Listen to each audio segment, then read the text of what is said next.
Bapak Ibu, teman-teman sekalian, mari sebelum kita merenungkan firman Tuhan, kita berdoa terlebih dahulu, kita mohon pimpinan Roh Kudus. Mari kita berdoa. Bapa di surga, Allah yang begitu baik pada setiap kami. Kami mengucap syukur padamu kalau sampai saat ini Engkau begitu mengasihi kami. Dan hari ini pun kami boleh merasakan kasih setia itu. Ketika kami boleh Engkau undang untuk kembali beribadah kepada Tuhan, kembali memiliki kesempatan untuk membuka Alkitab kami, membaca bagian di dalamnya, dan kemudian kami ingin merenungkannya supaya kami dapat melakukannya dalam hidup kami sehari-hari. Karena itu ya Bapa, kami mohon Roh-Mu yang kudus senantiasa menaungi hati dan pikiran kami, menolong kami untuk mengubah kata-kata ini menjadi perilaku yang kami kerjakan dalam hidup kami sehari-hari. Biarkan kami terus menjadi Kristus-Kristus kecil, mengerjakan apa yang Tuhan kehendaki. Karena itu ya Bapa, berfirmanlah pada setiap kami, sebab kami semua sedia untuk mendengarkan. Di dalam nama Tuhan Yesus, kami naikkan doa ini. Amin. Bapak Ibu teman-teman, pembacaan Alkitab kita diambil dari Kejadian pasalnya yang 50, ayatnya yang ke-15 sampai 21. Kejadian 50 ayat 15 sampai 21. Saya akan bacakan bagi kita semua. Kejadian 50 ayatnya yang ke-15 sampai 21. Di sana tertulis demikian.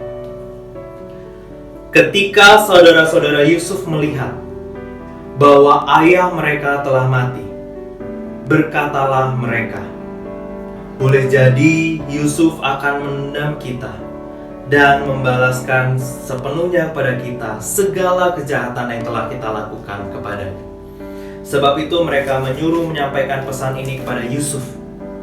Sebelum ayahmu mati, ia telah berpesan, beginilah harus kamu katakan pada Yusuf, ampunilah kiranya kesalahan saudara-saudaramu dan dosa mereka, sebab mereka telah berbuat jahat kepadamu. Maka sekarang ampunilah kiranya kesalahan yang dibuat hamba-hamba Allah ayahmu. Lalu menangislah Yusuf ketika orang berkata demikian kepadanya. Juga saudara-saudaranya datang sendiri dan sujud di depannya, serta berkata, kami datang untuk menjadi budakmu. Tetapi Yusuf berkata kepada mereka, janganlah takut, sebab aku inikah pengganti Allah? Memang kamu telah mereka-rekakan yang jahat terhadap aku, tetapi Allah telah mereka-rekakannya untuk kebaikan, dengan maksud melakukan seperti yang terjadi sekarang ini, yakni memelihara hidup suatu bangsa yang besar. Jadi janganlah takut, aku akan menanggung makanmu dan makan anak-anakmu juga. Demikianlah ia menghiburkan mereka dan menenangkan hati mereka dengan kata-Nya. Amin. Bapak Ibu dan teman-teman sekalian yang dikasihi oleh Tuhan Yesus Kristus, tema perenungan kita hari ini adalah pengampunan yang membebaskan. Dan saya mau awali dengan mengungkapkan dua hal yang paling sulit dari mengampuni. Apa itu? Adalah ketika kita tidak mau mengampuni dan ketika kita berusaha untuk mengampuni. Nah, pelan-pelan sekali lagi. Dua hal yang paling sulit dari mengampuni adalah yang paling utama justru ketika kita tidak mau mengampuni. Dan yang kedua adalah ketika kita mencoba untuk mengampuni. Jadi persis seperti kata seorang bijak, forgiving is hard, but not forgiving hurts more. Setuju ya teman-teman ya? Mengampuni itu susah, tetapi tidak mengampuni jauh lebih menyusahkan kita lebih lagi. Mengapa? Karena tanpa sadar kita telah menjadi tawanan. Kita dipenjara. Oleh apa? Oleh kepahitan dan dendam yang kita miliki. Nah, hari ini kita mau belajar dari tokoh Yusuf. Kita melihat di Kejadian 50. Di sini diceritakan sepenggal kisah bagaimana ketika Yusuf yang tadinya bertubi-tubi ditimpa kemalangan, bukan karena kesalahan yang ia lakukan, tetapi karena kakak-kakaknya berbuat jahat kepadanya. Dan kini kita melihat Yusuf berhasil naik. Ia diangkat oleh Tuhan menempati posisi tertinggi kedua setelah Firaun di tanah Mesir. Nah, sebaliknya, kakak-kakaknya lah yang menderita. Kita tahu bagaimana cerita pertama kali kakak-kakaknya sadar bahwa orang yang ada di hadapan mereka itu adalah Yusuf. Mereka mendapati Yusuf sama sekali tidak menendang pada mereka dan berusaha untuk membalaskan kesalahan mereka. Tetapi kali ini ketika ayah mereka meninggal, ternyata mereka datang lagi memohon pengampunan dari Yusuf. Karena mereka berpikir jangan-jangan Yusuf waktu itu mengampuni mereka karena Yakub ayah mereka masih hidup. Mereka kemudian datang kembali mencoba membujuk Yusuf, melunakkan hati Yusuf supaya mau mengampuni mereka. Tetapi Yusuf malah menangis. Karena sejak lama Yusuf sama sekali sudah tidak memiliki kemarahan dan dendam dalam hatinya. Sebaliknya yang Yusuf punya adalah pengampunan. Dan kita bertanya, kok bisa ya? Nah, dua hal yang perlu kita pelajari sungguh-sungguh dari sosok Yusuf supaya kita bisa lebih mudah mengampuni orang lain. Yang pertama, Yusuf sadar siapa dirinya. Bapak, Ibu, dan teman-teman sekalian, saudara-saudara Yusuf datang menghadap Yusuf dengan ketakutan yang luar biasa. Mengapa? Karena mereka sadar bahwa kesalahan yang mereka miliki itu begitu besar terhadap Yusuf. Nah, kecenderungan kita biasanya kalau kesalahan orang lain itu lebih besar dari kesalahan kita, maka kesalahan kita itu seakan-akan makin mengecil, kecil, bahkan hilang begitu saja. Bagi Yusuf, dia dan saudara-saudaranya sama. Mereka sama-sama manusia, dan pasti dalam suatu konflik mereka sama-sama punya salah. Kita ingat awal cerita Yusuf, dan dengan begitu polosnya menceritakan mimpi yang sebenarnya kita tahu dapat membuat saudara-saudaranya itu cemburu. Terlebih karena posisinya saat itu Yusuf menjadi anak kesayangan dari Yakub. Oke, Yusuf pun bisa merasa bahwa dia punya andil membuat saudara-saudaranya jengkel terhadapnya. Nah, sebab itu dia bisa melunak. Tetapi kita tahu Yusuf tetaplah korban. Ia mendapat perlakuan yang amat sangat tidak baik, jauh melampaui kesalahan yang ia lakukan. Yusuf tetaplah korban dalam kasus ini. Tetapi meski demikian, ia menyerahkan urusan balas-membalas dendam ini kepada Tuhan. Kita baca di Kejadian 50 ayat 19. Tetapi Yusuf berkata kepada mereka, "Janganlah takut, sebab aku inikah pengganti Allah." Yusuf sadar siapa dirinya, dan Yusuf sadar bahwa pembalasan itu adalah haknya Tuhan. Dan menghakimi, hanya Tuhan yang berhak. Bagian kita hanyalah mengampuni. Dan kita lakukan itu dengan pemikiran bahwa jangan-jangan Tuhan juga ingin mengampuni orang itu. Kalau Allah ternyata memutuskan untuk mengampuni seseorang itu, maka tentu kita akan menjadi sangat bersalah ketika kita malah berusaha untuk membalaskan dendam kita dan menghukum orang itu. Ini menjadi seperti bertindak melampaui Allah. Dan meskipun ternyata sebaliknya, bahwa betul Allah ternyata ingin menghukum seseorang itu, maka kita serahkan semua ini ke dalam tangan Allah yang adil. Penghukuman kita tidak pernah adil. Kalau kita bicara mengenai keadilan, keadilan adalah mata ganti mata, gigi ganti gigi. Tetapi seringnya ketika wajah kita dipukul sampai mata kita lebam, gigi copot satu, kita malah seringnya dalam amarah kita pukul balik lebih keras, bahkan sampai babak belur. Mau mencoba betul-betul adil? Susah. Akhirnya kita entah membalas dengan pembalasan yang kurang setimpal atau malah membalas dengan berlebih-lebihan. Teman-teman ingat selalu perkataan Yusuf, "Aku inikah pengganti Allah." Lalu serahkan semua hak untuk membalas dan menghukum itu kepada Allah. Dan jangan kemudian kita menunggu kapan ya orang ini dihukum Tuhan. Jangan. Kita justru mau pakai kesempatan yang ada ini untuk kita bisa mengampuni orang itu. Kita baca Matius 10 ayat yang ke-7 sampai ke-8. Di sana dikatakan demikian, "Pergilah dan beritakanlah kerajaan sorga sudah dekat. Sembuhkanlah orang sakit, bangkitkanlah orang mati, tahirkanlah orang kusta, usirlah setan-setan. Kamu telah memperolehnya dengan cuma-cuma, karena itu berikanlah pula dengan cuma-cuma." Apa maksudnya, teman-teman? Kita telah diberitakan Injil. Bagi kita disampaikan kabar baik dari Tuhan itu dengan cuma-cuma. Kita telah diberikan berbagai-bagai karunia untuk dapat berbuat baik dan menolong orang lain. Kita telah dianugerahkan kasih yang begitu besar oleh Tuhan. Semua ini kita peroleh begitu saja, secara cuma-cuma. Kalau begitu, bagian kita adalah wajib memberikannya juga secara cuma-cuma. Apa saja? Kabar baik, pertolongan, cinta kasih, bahkan kepada orang yang mungkin telah menyakiti hati kita. Berikan semua itu dan jangan tahan-tahan.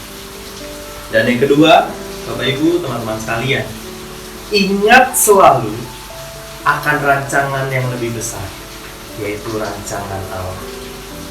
Ini akan menolong kita untuk lebih mudah mengampuni orang lain. Bukan hanya soal bagaimana Tuhan merancangkan segala sesuatu yang baik bagi diri kita sendiri, tapi kita pun mau ingat bahwa kita diajak untuk menjadi bagian dari rencana Allah itu. Sebuah rancangan kebaikan yang tersedia bagi begitu banyak orang. Yeskiel 33 ayat 11, di sana tertulis demikian. "Katakanlah kepada mereka, demi Aku yang hidup, demikianlah firman Tuhan Allah. Aku tidak berkenan kepada kematian orang fasik, melainkan Aku berkenan kepada pertobatan orang fasik itu dari kelakuannya, supaya ia hidup. Bertobatlah, bertobatlah dari hidupmu yang jahat itu. Mengapakah kamu akan mati, hai kaum Israel?" Bapak Ibu, teman-teman sekalian, kita bisa melihat di sini bahwa lebih daripada kematian orang berdosa, Allah mengingini pertobatan orang berdosa. Nah, ini agak beda dari kita. Kita seringnya ingin orang yang berdosa, orang yang jahat, orang yang menyakiti hati kita itu pergi jauh-jauh dari hadapan kita. Tetapi Allah ternyata lebih ingin orang-orang yang menjengkelkan ini, yang menyakiti hati kita ini, itu bisa ditolong, diberi jalan untuk bertobat. Kalau tetap nggak mau bertobat, ya itu urusan lain. Tapi pertama-tama kita bisa tunjukkan bagaimana kita mau menjadi mitra Allah yang ikut mengambil bagian dalam rancangan Allah. Dan Yusuf melakukan hal itu. Ia nyatakan apa yang menjadi rencana Allah bagi dirinya dan bagi saudara-saudaranya. Kita bisa melihat di Kejadian 50 ayat yang ke-20 sampai 21. Di sana dikatakan demikian. "Memang kamu telah mereka-rekakan yang jahat terhadap Aku, tetapi Allah telah mereka-rekakannya untuk kebaikan, dengan maksud melakukan seperti yang terjadi sekarang ini, yakni memelihara hidup suatu bangsa yang besar. Jadi, janganlah takut." Ayat 21, "Aku akan menanggung makanmu dan makan anak-anakmu juga. Demikianlah ia menghiburkan mereka dan menenangkan hati mereka dengan perkataannya." Wah. Ya. Bapak Ibu, teman-teman sekalian, dengan cara ini, saudara-saudara Yusuf itu sebenarnya sedang ditolong untuk dapat melihat lebih jelas lagi apa maksud Allah bagi mereka. suatu rancangan kebaikan yang melampaui kejahatan mereka. Suatu rancangan ilahi bagi mereka supaya mereka mau bertobat, saling mengaku kesalahan, dan kemudian mengampuni, supaya nanti bisa menjalani hidup yang baru.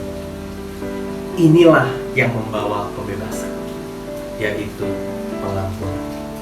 Bukan hanya membebaskan orang-orang yang tadinya diikat oleh kesalahan-kesalahan mereka terhadap kita, tetapi lebih dari itu semua, pengampunan membuat kita merasa begitu lega. Kita dapat menjalani hidup ini hari demi hari dengan begitu ringan, tenang, penuh sukacita, dan damai sejahtera. Karena kita pun tidak lagi menyimpan dendam, menyimpan kebencian, dan sakit hati. Teman-teman, kalau tubuh kita sakit, kita tentu berusaha mencari cara untuk sembuh. Lakukan itu juga kalau hati kita sakit. Pastikan kita mau berusaha pulih. Kita berusaha sedemikian rupa untuk sembuh. Karena itu, berikanlah pengampunan. Kita lepaskan semua dan lihat bagaimana Allah bertindak begitu adil, tetapi sekaligus begitu penuh kasih untuk kita, untuk orang-orang yang telah menyakiti hati kita. Syukur-syukur kita bisa melihat seseorang itu berubah. Tapi kalau tidak, ya tetap kita ampuni. Dan kita terus doakan untuk perubahan hidupnya. Tidak perlu tergesa-gesa. Kita percaya Tuhan sedang bertindak, mengerjakan sesuatu yang baik dalam hidup orang itu, seperti apa yang Tuhan kerjakan dalam hidup kita. Intinya, kita mau selalu ingat, lebih baik satu orang yang jahat bertobat menjadi baik. Itu jauh lebih berguna dan membuat dunia ini akan makin penuh dengan kebaikan daripada kita menghilangkan satu orang jahat. Karena itu, ampuni dan serahkan selanjutnya ke dalam tangan Tuhan. Kita akan temukan perubahan itu terjadi di sini, dalam hidup kita dan dalam hidup orang yang kita ampuni. Berikan pengampunan, jangan tunda-tunda. Amin. Mari kita bersama menaikkan doa syafaat kita kepada Tuhan. Kita berdoa. Bapa di surga, terima kasih firman Tuhan boleh kami renungkan bersama. Dan kami ingin belajar untuk terus hidup menjadi anak-anak Tuhan yang mau melepaskan pengampunan bagi orang lain. Kami ingin mencontoh Tuhan, mencontoh Allah. Dan kami serahkan masalah pembalasan, masalah sakit hati kami kepada Tuhan. Engkaulah Allah yang tahu apa yang baik bagi semua. Tuhan, saat ini kami berdoa, menaikkan doa syafaat kami padamu. Kami berdoa bagi sekolah kami. Terima kasih untuk SMP, SMA Krista Mitra, di mana kami boleh ada di dalamnya, bergumul, berjuang bersama, menuntut ilmu bersama-sama. Kami mohon berkat-Mu atas semua karyawan, staf SMP SMA Krista Mitra, Bapak Ibu guru semua yang ikut ambil bagian dalam proses belajar mengajar, juga setiap kami, anak-anak-Mu Tuhan yang menempuh pendidikan di tempat ini. Tuhan berkati kami semua, berikan kami kekuatan, kesehatan, berikan kami hikmat Tuhan, kepandaian, tapi lebih dari itu berikan kami hati, supaya kami menjadi teladan-teladan dimanapun kami berada. Dunia ini butuh lebih banyak lagi orang-orang baik, dan kami siap untuk dipakai Tuhan untuk menjadi terang bagi dunia ini. Kami berdoa bagi Indonesia di tengah kondisi pandemi ini yang masih terus berlangsung. Kami bersyukur kami melihat Engkau terus mengerjakan banyak hal baik, dan terus Engkau lakukan itu. Engkau panggil anak-anak-Mu di berbagai tempat untuk ikut ambil bagian menanggulangi pandemi ini. Engkau berikan hikmat pada para pemimpin kami, mereka yang ada di dalam jajaran pemerintahan. Engkau pun menolong mereka, dan pada akhirnya kami boleh melihat satu demi satu masalah terurai. Vaksin boleh tersedia dan sekarang sedang dijalankan vaksinasi tahap 2. Kami mohon hikmat Tuhan menyertai setiap proses ini Tuhan. Apa yang dirancangkan, niat baik yang dihadirkan, Tuhan berkati supaya masalah pandemi ini cepat selesai. Dan kami semua pun belajar, diajar oleh Tuhan untuk sabar, untuk mau percaya dan untuk mau ambil bagian menghadirkan sesuatu yang baik di tengah-tengah bangsa kami. Berikan kami hikmat supaya kami tidak hanya menuruti apa yang menjadi keinginan kami, tapi kami mau mengutamakan kebaikan bagi banyak orang karena Tuhan menginginkan hal itu terjadi. Terima kasih Bapak. Dan setiap pergumulan yang kami hadapi di tengah-tengah kehidupan kami percayakan di dalam tangan Tuhan. Kau tahu kami memiliki keterbatasan. Sana sini kami menghadapi kesulitan. Kami menemukan pergumulan tidak hanya di studi kami, di sekolah kami, tetapi kami juga menemukan pergumulan di rumah, dalam keluarga kami, dalam relasi kami dengan teman-teman. Tuhan, Kau yang mengetahui itu. Air mata kami, keringat kami, Engkau perhitungkan. Dan kami percaya Tuhan, kami akan dimampukan, kami akan dikuatkan, kami akan menjadi pribadi-pribadi yang tangguh, yang berani untuk menjalani, menghadapi setiap pergumulan, persoalan, setiap tantangan yang ada dengan baik. Karena kami percaya kami menjalaninya tidak seorang diri, tetapi bersama dengan Tuhan. Terima kasih Bapa. Inilah pergumulan kami, inilah doa syafaat kami, dan kami naikkan hanya di dalam nama Tuhan kami Yesus Kristus, Tuhan dan Juru Selamat kami yang hidup. Kami berdoa. Amin.